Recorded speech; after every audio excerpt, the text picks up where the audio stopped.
Where's my co-host? Where did my co-host go? I don't know. She's probably starting the video. No, starting the recording. Whoa. Oh. You're really trying to get creative with these introductions, aren't you? Trying. Yeah, you need to try a little There is harder. no try, only do. I don't even think that's the right quote. No, I don't know what it is.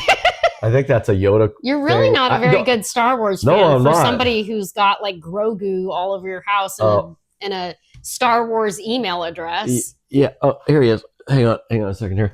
I got him. Oh, good grief. Is he in? Yeah, he's in it. I say so.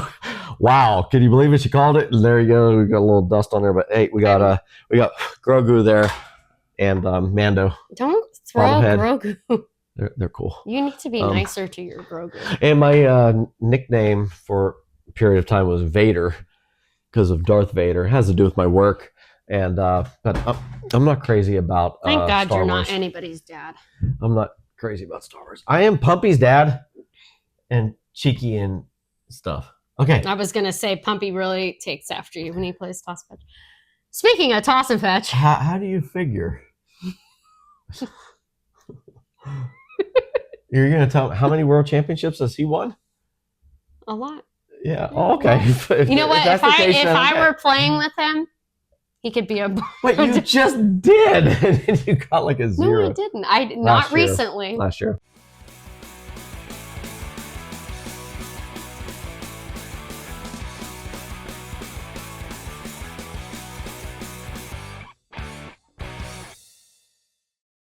Okay, so I always take Punky out and I talk about how he's if you know somebody would just throw to him right, he would be a world champion toss and fetch dog. So and then she you know did what? It, and she got it. And you know 0. what? When 0. When he plays with me, there was like 2 weeks that went on like at the park. He was catching every single one for me. And I kept saying, well, look at him. He can catch. He just needs the right person throwing to him. And then I played him at the competition. And what did he do? He didn't catch anything. Okay, he caught like 2, and I was like, oh, dude, this is going down. And then he missed the next 2. I'm like, yeah, of course he did. So, toss and fetch, what's up? You want to talk about toss and fetch more? No. I do. Last time I talked a whole bunch. All right. So, you guys, we have heard your requests. You're sick of hearing us talk about freestyle so much and being freestyle pushers. We're going to talk a little bit more about toss and fetch, since that's what we're hearing that you guys want to listen to. So this episode, we are going to talk specifically about handoffs and different handoffs, why you might want to choose one over another, our personal strategies for the handoffs. Yeah, let's get into it. Oh yeah, there's a whole lot going on with it. Yeah, let me start with what the purpose of having a handoff does for your toss and fetch round. And that is that it really is kind of a setup for the next throw. Because, you know, your first throw, you're not going to have a handoff because you start with a disc in your hand. But after that, it's really the cycling to the next throw. And, you know, now some people's dogs drop it in front of them or that kind of thing. And to me, in my opinion, that's a chosen strategy for handoff, or you can't get your dog to hand it to you, so that's what they do. So it's the way your dog gives the disc back to you in order for you to make the next throw. That's what give it back to you. Yes, if they give it back to you. So I don't know a better word to define it if the dog drops it, but my thought is, how does the dog give the disc back to you to set up for the next throw? And I guess what I'd like to do is just step back for just a quick second on at least my humble opinion of what toss and fetch is about. There's just 3 pieces of toss and fetch. There's the catch, there's the retrieve, and the handoff. Those are the things you need to work on. That's it. Of those, the handoff is the least important. Number 1 most important is the catch. You have to get the catch. The second most important is the retrieve. You got to have a fast retrieve. If you're losing time the entire time the dog is retrieving it. And then the least important, but can just ruin a round or make the round great is your handoff. Now, if your dog just doesn't want to give it to you, obviously that's a massive time waster. But in general, I think those are the three main steps. And even though I think I prioritize the handoff I understand, more than the return, just for what it's worth. In terms of results, what you're going to see is the catch is the most important thing, because you can have the greatest handoff in the world. Punky has a great handoff, and I get zeros all the time with him. So I don't care if I have a handoff. I wish he could just catch and have zero handoff. Well, sure. Of course, the catch is the most important. I do agree with catch is most important. I just think the handoff's more important than the return. Now, if they're walking back, sure. In terms of time, I get that that's not going to be time. The most important thing is the return, because it's 40 yards, over 40 yards if you're throwing at the full distance. And if your dog's just a little bit slower, you will lose second after second after second after second. And again, if you're fighting with your dog with a handoff, then it all goes out the window. Or if your dog just rolls around out there. For me, I look at handoff as really the setup for the next throw. So if the handoff is poor, it's going to be more difficult to make the next throw, which therein makes the catch part really hard, which is the most important part, the catch part, because that's what gets you the actual points. Yep. So back to handoffs. What are some examples of different types of handoffs? Well, one thing that a lot of people don't think about is where the dog is putting the disc. And it's basically, for me, there's two main ways. It's either left hand or your right hand. And if you're a right-handed thrower or a left-handed thrower, it makes a big difference in my mind. There's also if they kind of hop up and give it to you, or if they keep their head down and you have to reach down for it. All of those things make a huge difference. And it's hard to go into tons of detail on all of it because we could be here forever talking about it. Well, because each dog has their own nuances, right? That they kind of do. But I guess for me, what I always try to do for myself and whenever I teach is to show that I want the disc to be put in my hand in such a position where I'm already almost ready to throw. I'm in a throwing position already. So I see so many people do a handoff. If you're a right-handed thrower, they do a handoff to the right side. So they rotate their body way to the right, do the handoff. Then they have to rotate back to the left so that they can do their backhand throw down the field. That's all wasted time, effort, everything for me. What I prefer to do is I try to get into a position where I'm ready to throw, and then I get the disc, the dog hands it off. And for me, I tend to like it in my left hand.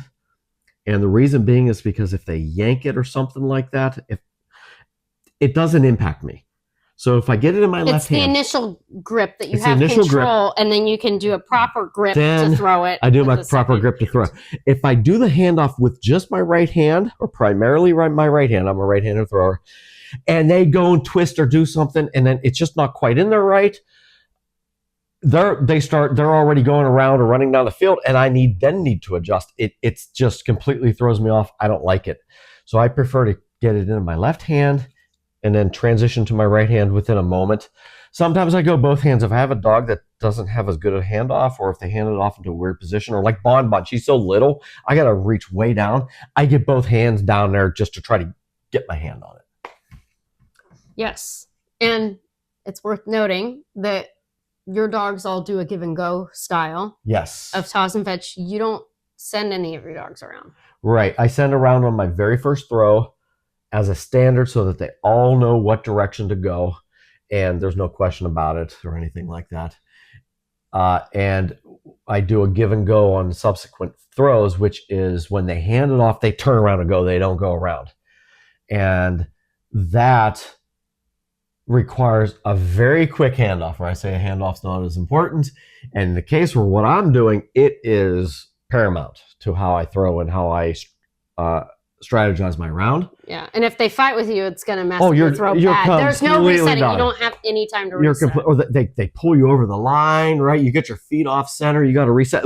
They're gone. There's no time. There's no room for error. You need to get it in your hand, and that's why I like to be in a throwing position. It's in my hand, and then they take off, and I'm already throwing it as soon as it's in my hand. Yeah. How about you? So all of my handoffs are a little bit different. It depends on the dog. So with Sora, I do the give and go style, where she's handing it to me, and I do want her to push it into my left hand. I usually put both hands out just so I'm ready, but I want her to actually target my left hand. And I try not to go down too low because she has a tendency to put her head down anyway. Yeah, a lot of dogs will do that. Yes. You put pressure on them, they back. Yes, but she just anyway. She likes to, for whatever reason, she likes to kind of hang her head down low so she can watch and look up. She just kind of has that naturally anyway. I've never really had a dog that wants to put their head down so much like she does. So I've had to really work on getting her to kind of pop up. So I actually have to stand there and wait a little bit for her to kind of pop up and give it to me, which probably wastes a fraction of a second. But what it means is that I get a really clean handoff out of her, and it makes it really easy for me to throw. Yeah, and you know what I'll say? For sure, that extra half a second, 1 second to get our great handoff is going to be worth it. Oh, yeah, it's worth it because we basically are going to get 5 either way. If I don't wait a second, we'll still get 5. It'll just be crappier throws. And, at the end, whether I have 10 seconds remaining or 5 seconds, it really makes no difference at that point. I'm not going to get an extra throw. I used to be able to get an extra throw with Sora, but that's a whole other conversation. But if you're not getting an extra throw, what's the point of doing it, right? Like there's no point to rush anything that you're not going to get an extra throw out of. Now, for me, my toss and fetch handoffs and throws are, I'd be willing to say they're probably the fastest in the world. I mean, I've really set a standard for disc in the hand and then it's out of my hand. No screwing around, no waiting for the dog to go around. Yeah, you can throw really fast. I got a really quick release.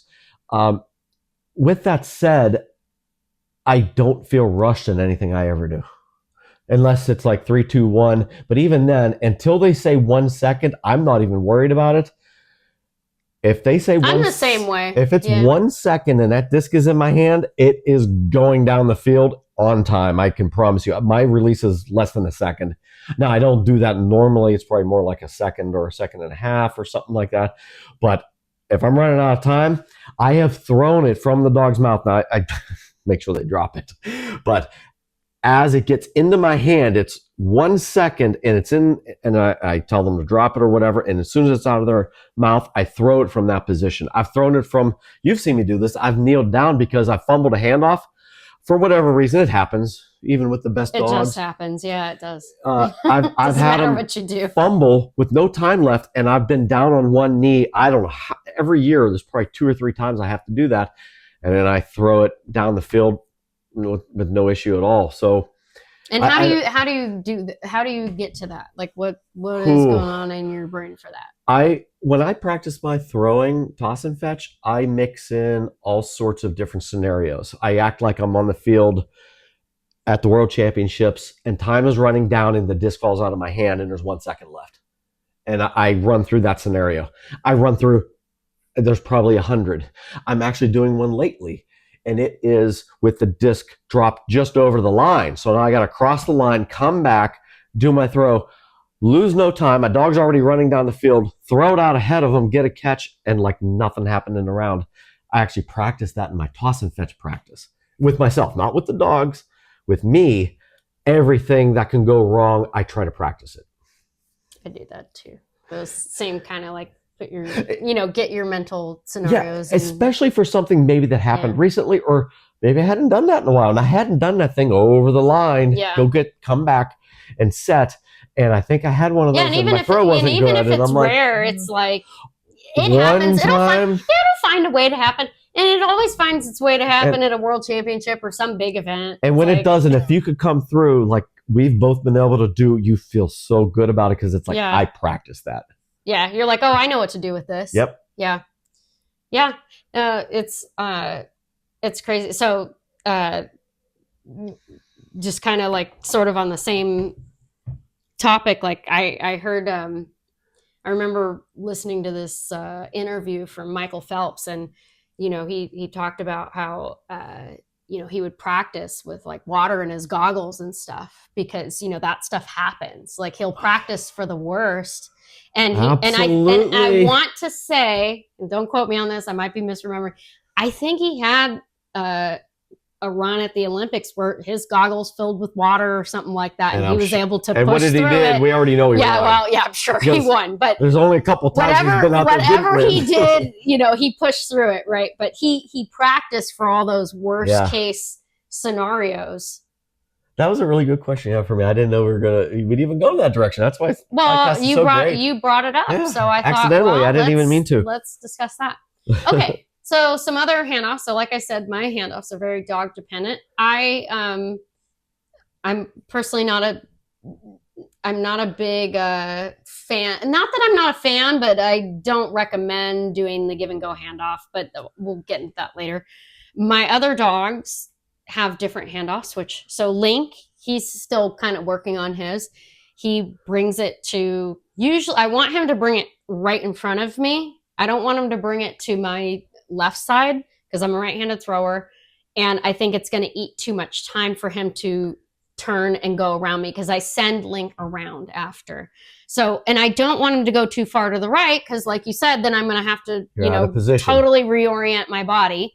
And with Link, what I found is that I better get that disc out of my hand before he's at like 2 yards past the throwing line, or he's not going to track it very well and he's probably going to miss it. So I have to throw it extremely early, and Link's really fast. He's got long legs. He's a big boy, and he can just take off. So I have to throw it extremely quick. So I want to get into throwing position as quick as possible, but I also don't want to spend too much time with him going around. So right now he brings it a little bit more to the right than I would like him to, but I'm trying to reinforce getting him to bring it directly in front of me. And so I'm ready to throw, and then he can go around as I pull back and get ready to get that thing out of my hand. But so I feel like that's kind of a common method for people, is for the dog to bring it to their front and then go around them. Link doesn't have to hop up that much because he's pretty tall, but he does usually anyway bounce up a little bit to hand it off. Yeah, just think about it too. If you're facing straight down the field and your dog brings the disc to you, your feet are not positioned properly, your body's not positioned properly. Yes, I should note that I do have my feet in position. You need every time to be. Yes. You can rotate your upper body. I don't care about that, but you want to try to have your feet really close to where you're going to throw, because I just see so many people do. It's just this whole process where they're doing a handoff, and they're sending the dog around, they're taking steps and moving around. Late, it's everything. And then they wonder why the throw's bad, but there's so many steps for you to get into the right position. There's too much going on. We actually simplify things. The way I do toss and fetch, it's as simple as it could possibly be. Try not to move. I don't move. The disc gets into my hand and the dog takes off. It's just it's actually simple. Yeah, that's what. That doesn't mean it's easy. Yeah, it's extremely difficult the way I do it. If you watch how I do toss and fetch, it's extremely difficult. You got to have your throw needs to be so good, so fast, so accurate, and your dog, it feeds them because they realize they hand it off and take off, and it gets faster and faster and faster. And it gets harder. It gets harder and harder and harder. But luckily, I have found that they hit a certain limit. They can only go so fast. And I can throw faster than they can run. But that's me doing this. I have thrown millions of disc guys in practice, okay? Millions, and that's not an exaggeration. You've done the same thing. It takes that kind of practice to be able to do that. So let me talk a little bit about, since you brought it up, a little more about why I don't really recommend the give and go handoff for most people, right? Because like you said, the dog, once they hand it back, they're taking off, and you want to get the throw out in front of the dog so the dog can see it ahead of time, that they can track it, that the disc is out in front of them. It's most people at the level that they're throwing are not throwing that well and fast enough combined. So your throw, in order to do that, has to be far and fast to do that. And most people don't have that combination all put together. And the other thing is that it makes it increasingly more difficult, because when the dog goes around you, you actually get, a second to reset, to kind of get your throw ready. You have a visual. You have a visual. You can see the dog well, easy. You can kind of time it. A lot of the dogs go on a flank, especially your border collie type dogs and a lot of your herding dogs. So they might even be taking, a touch time longer to get out there. And so you have a second to really set up your throw. And in my opinion, I think that the dogs that do that kind of flanking thing have a better view of the disc, which we could talk about that whole tangent in another podcast. But the dogs that do give and go, a lot of times they're not put on a flank, so it's very rare that the dog chooses to go out on a flank. They go straight. All of mine do. They go straight as an arrow down and Sora does too for the most part. Sometimes she'll flank out at the end. My preference would be that she flanks from the start, but I can't complain. I mean, she's pretty darn good, so I'm not going to complain. But it just makes it so much more difficult when the dog is running immediately from your hand and going straight down the field. There's nothing slowing them down. They are going so much faster than if you send them around. There is no time for you to set up. So that means the handoff really has to be perfect and fluid, and you have to be ready to go. You have to be able to throw it far and fast, and it just has to go like that. So it's very, very, very difficult to actually do successfully, consistently. So that's why I don't recommend it for most people. And here's another part of the strategy that you didn't mention, which applies to me a lot. I am going out there to get the highest score of everybody. I'm trying to get 6 throws with all of my dogs if I can. Most of them can't do that, but I'm still trying to do it. I'm thinking about it the whole time. Can I save an extra half a second? If I happen to have a throw that was a little bit short, maybe that'll give me some extra time. I can get an extra shorter throw. I am thinking about just getting a bazillion points on the board. I would rather, I go all out basically.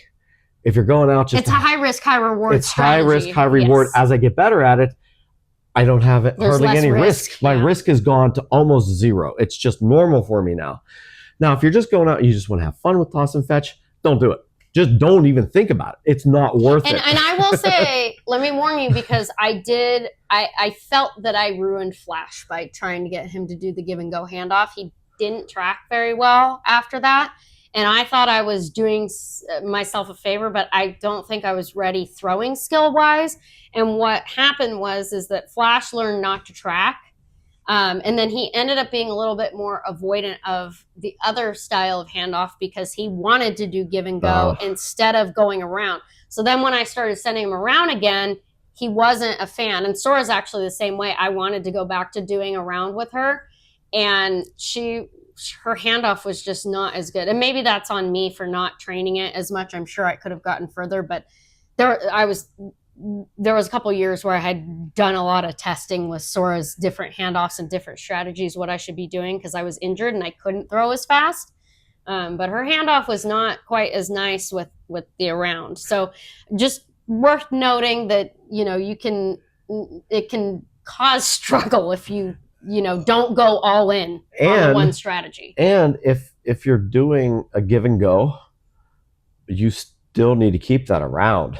Well, you have to have it. You never know. You don't know when you're going to need it. And a lot of times I get into a pinch where it's like I realize I'm not getting an extra throw. We had a bad handoff, something like that. I'm stopping the dog. It's super windy. Sending them around and making sure I get my last throw perfect. Maybe you fumbled on your step and it wasn't good. And you had 10 seconds, so you could just reset the throw anyway. But if your dog just wants to run, or if they're standing out there 5 yards staring at you, waiting for you to throw it, and you're saying around and they're just looking at you, man, you messed up. So my dogs will go around when you ask them anytime. I do think it's worth training your dog to do all of them. I think if you're not going to commit to give and go, I wouldn't go hard training on it. Right. I do think they should know it. It's good to know in case you need it. Even if your dog is heavy around, but I wouldn't, go 100% in on it unless you're probably gonna do that. It depends on the dog though too. And if you want to try to put up 25 points every single time, Yeah. It's going to help you. Yeah. If you get really good at it. Yeah, if you can do it successfully, it's going to maximize your points. It'll maximize your points. And so part of the reason I wanted to talk about this topic is because I have a dog, Flair, who struggles in toss and fetch very much. And her handoff right now, she hands it to me and she goes around for the most part. Every once in a while, I do a give and go on a short throw if I need it, if I'm running out of time and I can get like a 10-yarder in and then another long throw, then I might do a give and go for the short throw and then send her around again on the long ones. But I have been, fiddling around with maybe changing her handoff because I have been trying the strategy. For those that don't know Flair, she's a really, really bad pre-jumper. And I have tried a lot of things and I have fixed some pre-jumping dogs before. And Flair is just a whole new challenge, partially because she just is overexcited. And when she's overexcited, she doesn't want to listen. So so I've been trying a new strategy where I throw it really late. Like she's getting, 15 to 20 yards down the field before I'm throwing the disc. So in that case, I don't necessarily need her to track it right from the beginning. So there's almost no point in doing the around. She has a huge flank when she goes out around too. So it's a big time waster if I'm just going to wait for her to get to the 20-yard line anyways before I throw it. So with her, I'm considering changing the strategy to doing give and go if I'm going to throw it really late like that. I haven't tested it yet, but it's just a thought and a strategy. And, if your dog is catching challenge, I, encourage you to try some different strategies and see if something like that wouldn't work. I've seen dogs do some, it's very hard to change a dog that can't catch very well, but, it's always interesting to me to find what can get them to catch better. So, right. I just thought that was worth mentioning. It's good to have both for them to know it, and you may potentially change your strategy later. For years, when I got injured with Sora doing toss and fetch practice, my toss and fetch practice, and then with Sora, our give and go handoff struggled because I couldn't throw fast enough anymore because I was injured and my body just would not do it. And so we struggled in toss and fetch for a little bit because it was the give and go handoff. So I started sending her around. And when I sent her clockwise, which is the usual way for right-handed throwers, that is her weak side. So she struggled more with it. And she would do some kind of weird shit where she'd try to cross the field. And, it didn't work out very well, even though I could see her nicely. So I actually had to send her the other way, which was her strong side. I was blind and I just couldn't stand it anymore. I ended up rehabbing that injury to a point where I could go back to the give and go handoff. It's still definitely, I have problems with it, but I'm stronger to push through it now than I was when I was first injured. So, but a couple years there, I had to do an around with her because I couldn't get away with my give and go handoff like we were doing. Give and go is also really useful, having that handoff for other games and other situations. Mm-hmm. So if you're doing something like spot landing, time trial, those kinds of things, a give and go is way better because you need to save all the time that you can. And in spot landing, you're gonna have a bunch of throws. You're gonna have 10 or 12 throws or something like that. And I actually did a video where I tested the difference between a give and go handoff and an around to find out the time difference. It's something like a second per throw, roughly. And every dog is going to be a little different. But imagine getting a second every single throw in spot landing. You can get 10 more seconds. And that's no joke. I get so many more throws than other people just by doing give and go. And this actually applies to freestyle. Not necessarily a handoff, but the ability for your dog to just be able to go from a dead stop or whatever and go. I see so many times when people do freestyle, they send their dog around to do a long throw and they do it every single time. And it's a little bit of a crutch because a lot of us start with toss and fetch and then, And I look at it, I'm like, you want to set up the long throw. It looks like you're doing toss and fetch out there. Well, my dog can be out there 10 yards one way and I could throw it completely a different direction. or they could be standing next to me. I don't need to send them around. I don't want to. It looks like toss and fetch then. Like, don't do it. If you're going to send them around in freestyle, the only time I ever really do it is for a kick or some very difficult thing that I'm doing with the disc, because I just need to set them up. And particularly like a kick, you've got to get them out of the way because like, you don't want them anywhere. It's got to be like perfect. You. Yeah. And as soon as you kick the disc, the judges completely forgot that you sent them around. They don't care about it anymore because the kick is so cool. So yeah, if you're going to do it around, do a really cool throw that you've set up with it. But, your dog should be able to be at a dead stop, and you should be able to throw a disc in any direction, past them, to the right, to the left, whatever, and they should be able to just go get it and catch it and look good doing it. And that applies to freestyle. So not necessarily handoff, which you can use in freestyle, and that could be cool, but you're not doing that in every single throw. Right. Right. Oh, I agree. It's more just the idea that the dog is not relying on it around to figure out which direction they need to go. Yes, that's a good point too. Yeah, I think some dogs do struggle with finding the direction to go without the around. Mm-hmm. I've seen that. And, I don't know exactly what it is that my dogs really haven't struggled with that, like hardly ever. I do remember we had one competition where it was like a games event, and one of the games was a triangle shaped field, and we stood at the long end of the triangle and threw to the point. That was where I was thinking of. Okay. Same thing. And it was really amazing to me. We did one in Covina too, but we had this game and they put the cones out around the triangle. So, there was a visual cue for the dogs. And it was so funny to me how many dogs took off in the complete wrong directions. And I can't help but think it was because they're looking at the cones and they see it coming to a point at the end, and they're confused because they're used to the cones being in, a straight line down each side of the field. Yeah. So they're like, what direction do I go? And I saw dogs make all kinds of choices. It wasn't like the same mistake over and over. A lot of dogs, they all did different things. It was so weird to me. Yeah, I never, and you know what was funny? None of my dogs did that. So, and I don't know particularly why that was. I think they may be cueing off the way I stand when I start. And it may be because I start with an around, and maybe they figure out the direction that I'm throwing based off the first throw. But they never made a mistake on the first throw. They went around and they went straight out where I wanted them to go. So same competition, same event, everything the same. I go out with Muse, and she was younger at the time, maybe 2 years old or something like that. She was already looking like a superstar. And I just remember going out there, and I send her around, and I look, and I'm like, I actually threw the disc. Like, where the hell did Muse go?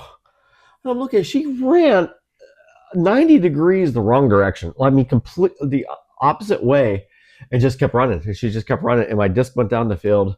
Everyone, of course, was like laughing at me, but it's like, what just happened to me? I don't understand. It was strange. Well, she obviously had learned the cones already, and then when they're in a triangle shape, she's like, what is this? And that time I wasn't doing any kind of give and go. And this was off the first one throw anyways. I always do it around on the first throw. And she was young. In a toss and fetch type of event, I don't do I set my dog up next to me like an spot landing. I'll set them up next to me and just throw it. Like almost in a heel type position. Yes, because the first zone is like 10 feet away or something. It's really close. Yeah. And I send them around. My dog can go catch the disc and come back before I even get them around, So it's so close. I always just set them up and just throw it right in front of their face on the first one. But typically I send them around. Yeah, Sora struggles a little bit with the directions because like if I do give and go on spot landing, she'll sort of go right to the middle of the circle. I think that's now because she knows the game. So if I kind of have to send her around, I don't know, maybe one of these days I'll try next time with a give and go. I'm not that competitive in it because I don't practice it, but also, I don't know, for whatever reason, I just always find a way to mess it up. Says me who almost won the finals one year, but then I think I screwed up the 10-pointer or something. And yeah, that was it. I was like, well, great. There went our chances. But but she will like almost try to run to the center of the circle. And then I'm like having to throw it right over her head, which that's not really going to work. She needs to go out and around the circles. But, again, I don't practice it. We just play it at the couple qualifiers we have a year. So maybe if I went out and actually really taught her how to do it, then we would have some more success. But yeah, I'd have to really practice that to get good at spot landing. For people who don't know, maybe don't know Skyhound spot landing, it's basically 4 circles on the field. The furthest one's maybe 20 yards or so. Yeah, 20, 25 The yards. closest one is about 10 feet. It's right there, and you just need to throw the different circles. They're different sizes, and they're worth different points. And you need to get all feet inside the circle. It's a challenging game. It's so difficult, and it was one of the most difficult things for me to do in this sport. I was so bad at spot landing, and I got better at it, but I didn't practice it. It was just the events. But I started to have a different thought process, and I decided I'm going to be good at this now. And I just decided that one day, and I had a different focus. I didn't worry about my terrible results from years earlier and everything. And then it just changed overnight because of my my thought process.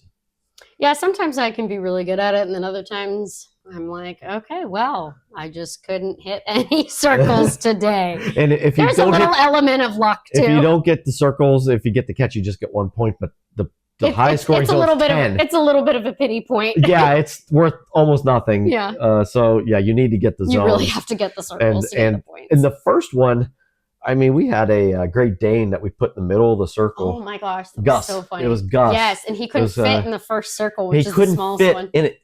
He physically could not fit in the first circle. He could not get the points in it no matter what he did, unless he did something really funny. But yeah, there was just an example of maybe these pretty much would have to like lay him down and like maybe get him to put his feet. Maybe these rules are a little too tough. But it teaches you how to be pretty accurate at short throws. It's a lot like freestyle. You're throwing in different directions. It's fun. Yeah. So back to handoffs. Did we miss anything? Did we touch on what we wanted to cover? I didn't have anything else. I could see a podcast for a further podcast on something related to this. And what would that be? What do the viewers have to look forward to? I was thinking it's not Drop exactly some hints.